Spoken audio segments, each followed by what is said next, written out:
Welcome to the Intuitive Hour with psychic medium, author, and intuitive life coach, Michelle Beltran. The Intuitive Hour will empower you to learn how to magnify your intuitive voice. Listen in and expand your understanding of what it means to be psychic and how to awaken, amplify, and trust your inner voice. Hello, everyone. Here we are for another podcast of the Intuitive Hour, Awaken Your Inner Voice.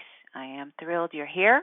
I'm your host, Michelle Beltran, and today let's just dive into this wonderfully unique and dynamic topic, messages from our loved ones.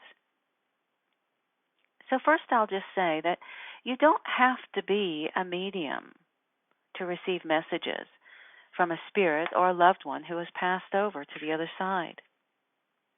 Signs and symbols from our loved ones happen regularly and in a number of different ways.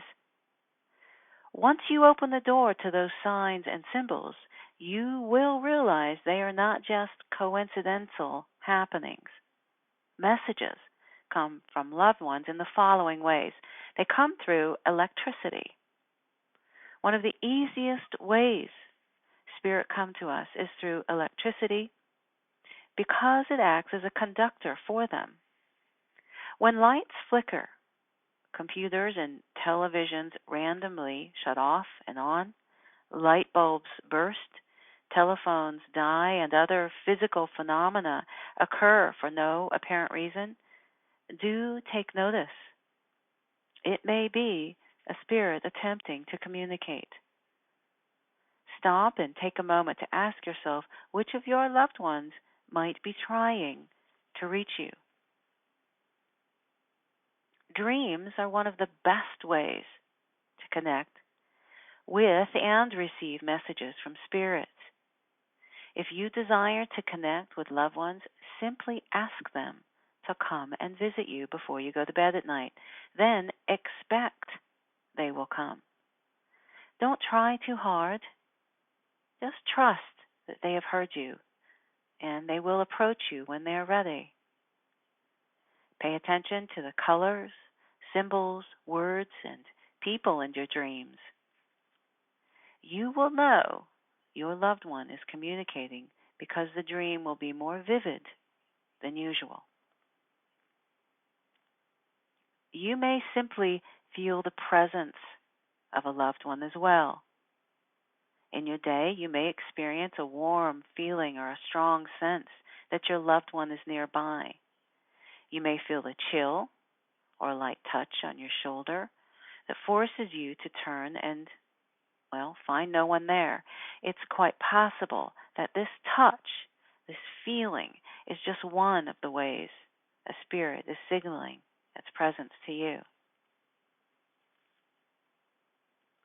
Smell is also a strong and powerful way a spirit may choose to communicate.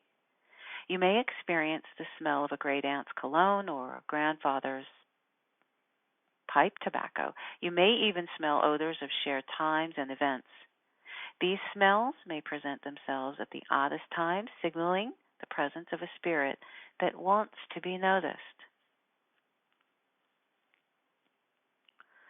So have you ever thought of your loved one? Thinking of them matters as well. Recalling or thinking about a departed loved one is an excellent indication that the spirit is communicating with you.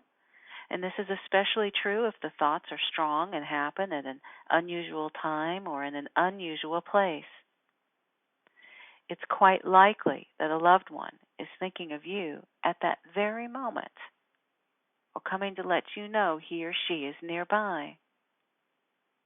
Our loved ones on the other side know exactly what they are doing, and they have the ability to be at the right place at the right time. Coincidence and synchronistic events are also peculiar. We are often presented with what might be called a unique or synchronistic event.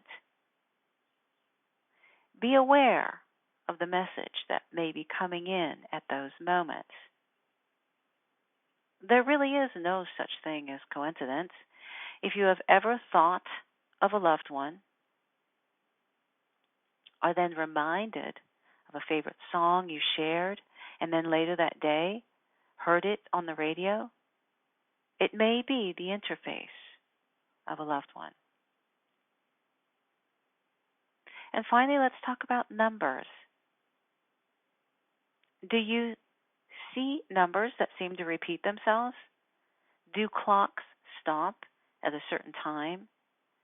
Do license plate numbers have a particular important sequence as you see them?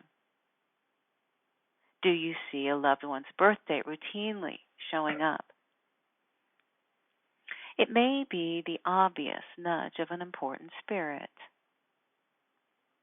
The ways in which our loved ones communicate are as varied and complicated as their personalities. There is no one way for that communication to happen. It can be any one or all of those mentioned.